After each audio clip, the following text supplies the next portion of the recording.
కాంగ్రెస్ ప్రభుత్వానికి అభివృద్ధి సంక్షేమం రెండు కళ్ళు లాంటివని వాటిలో ఎక్కడా రాజీ పడబోమని పరిగి ఎమ్మెల్యే రామ్మోహన్ రెడ్డి అన్నారు. గతంలో పరిగి నియోజకవర్గానికి రావాల్సిన నిధులు రాకుండా కేసీఆర్ సర్కారు కుట్ర చేసిందని ఆరోపించారు. వైఎస్ఆర్ కిరణ్ కుమార్ రెడ్డి హయాంలో ప్రాజెక్టుల అనుమతులు తీసుకువస్తే కేసీఆర్ రీడిజైన్ పేరుతో పరిగికి అన్యాయం చేశారని అన్నారు. నియోజకవర్గ సమస్యలన్నింటినీ పరిష్కరిస్తామంటున్న రామ్మోహన్ రెడ్డితో మా ప్రతినిధి రాజు ఫేస్ టు ఫేస్. తెలంగాణలో మొదటిసారి కాంగ్రెస్ పార్టీ ప్రభుత్వం ఏర్పడింది. కొద్దిసేపటి క్రితమే శాసనసభ సభ్యులు ప్రమాణ స్వీకారం చేశారు. ప్రస్తుతం మనతో పాటు పరిగి ఎమ్మెల్యే రామ్మోహన్ రెడ్డి గారు ఉన్నారు. సార్, ఏ విధంగా అనిపిస్తుంది ఈ ప్రమాణ స్వీకారం? తొలిసారి కాంగ్రెస్ పార్టీ అధికారంలో చాలా సంతోషంగా ఉంది. ఎందుకంటే ఉద్యమకారులు, విద్యార్థులు ఎన్నో త్యాగాలు చేసి తెలంగాణ రాష్ట్రం గురించి ఎన్నో కలలు కన్నారు. తెలంగాణ రాష్ట్రం వస్తే మన తెలంగాణకు నీళ్ళు వస్తాయని, నిధులు వస్తాయని, ఉద్యోగాలు వస్తాయని ఎన్నో కలలు కంటే ఈ యొక్క బీఆర్ఎస్ పార్టీ పేరు మార్చుకోవడం, టీఆర్ఎస్ నుంచి పీఆర్ఎస్ అని పేరు మార్చుకోవడం తప్ప ఎక్కడ అభివృద్ధి లేదు. లేకపోగా మా ప్రాంతానికి ఉమ్మడి ఆంధ్రప్రదేశ్ ఉన్నప్పుడు శాంక్షన్ చేసుకున్న ప్రాజెక్టులను రద్దు చేయడము, పెండింగ్ పెట్టడము చేసేది. ప్రజలు దాన్ని గుర్తించే 10 ఏళ్ళు సమయం ఇచ్చారు, చేస్తారేమో అని. చేయనందుకే కాంగ్రెస్ పార్టీకి పట్టం కట్టారు. పరిగి నియోజకవర్గం నుంచి 24,043 ఓట్లతో నేను గెలిచినాను. ఇదే తార్కాణం దానికి. నేను గతంలో ప్రాణహిత చెవెళ్ళ గోదావరి జలాలను రాజశేఖర రెడ్డి గారిని అడిగి పరిగి వరకు ఎక్స్టెండ్ చేయించుకున్నాను. పాలమూరు రంగారెడ్డి ప్రాజెక్టు కృష్ణా జలాలను కూడా కిరణ్ కుమార్ రెడ్డి గారిని అడిగి జురాల నుంచి స్పష్టమైనటువంటి జీవో తీసుకున్నాం. కానీ ఈ ముఖ్యమంత్రి కేసీఆర్ జురాల రద్దు చేసి శ్రీశైలం నుంచి పెట్టి అసలు ఆ పనులే మా దగ్గర ప్రారంభించలేదు.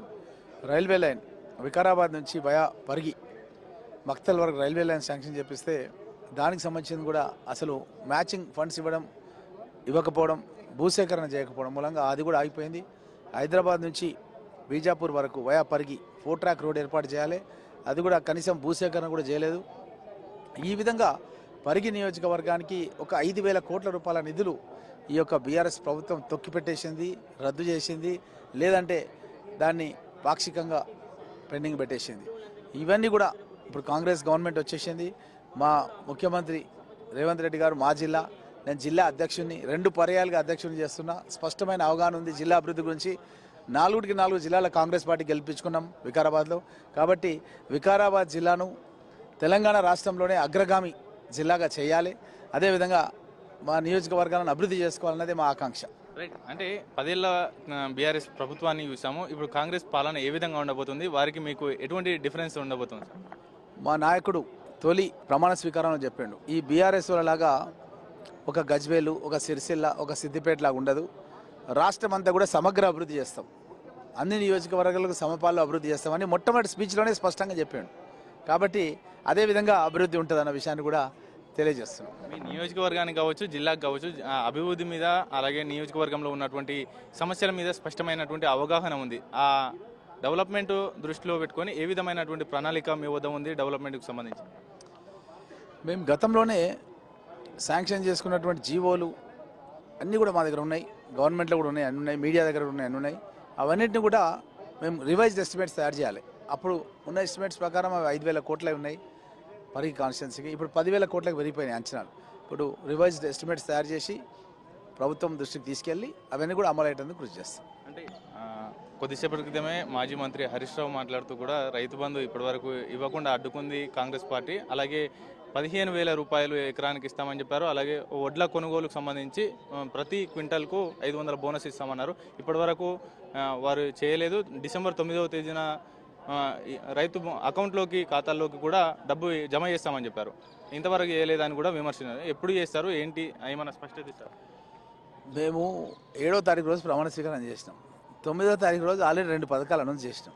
మీరు చూస్తున్నారు, అంటే 1 డే గ్యాప్లోనే 2 స్కీమ్స్ లాంచ్ చేసినాం.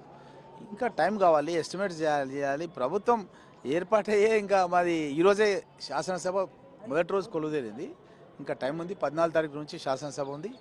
అంతలోపల అన్ని నివేదికలు తెప్పించుకుంటున్నాం. శాసనసభలో అందరితో కూడా మాట్లాడి తప్పకుండా ప్రజలకు 6 గ్యారెంటీల విషయంలో అయితే హామీలు ఇచ్చినామో తప్పకుండా నెరవేరుస్తాం. మొదటి 2 రోజుల్లోనే 2 హామీలను నెరవేర్చారు. అంటే ప్రజలకు మరింత విశ్వాసం పెంచే దిశగా అడుగులు వేస్తాను. దీని గురించి ఏం చెప్తారు? ఈ బీఆర్ఎస్ పార్టీ వాళ్ళు ఎట్లా చేశారంటే, నాది కర్ణాటక బార్డర్ పరిగి, కర్ణాటక నుంచి కూలీలను తీసుకొచ్చి ఆ కూలీలకు కిరాయి ఇచ్చి మా కర్ణాటకలో పథకాలు అమలైతలేవని చెప్పి ప్రచారం చేసే ప్రయత్నం చేశారు.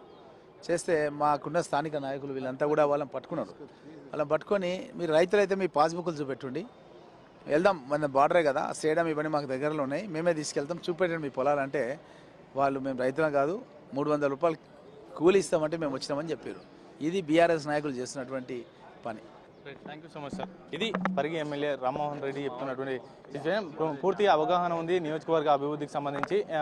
రాబోయే రోజుల్లో అత్యధిక నిధులతో పరిగి నియోజకవర్గాన్ని ఒక ముందంజలో ఆదర్శ నియోజకవర్గంగా కూడా తీర్చిదిద్దుదామనేటటువంటి మాట చెప్తున్నటువంటి పరిస్థితి. కెమెరా పర్సన్ మల్లిబాబుతో రాజు, స్వతంత్ర టీవీ, హైదరాబాద్.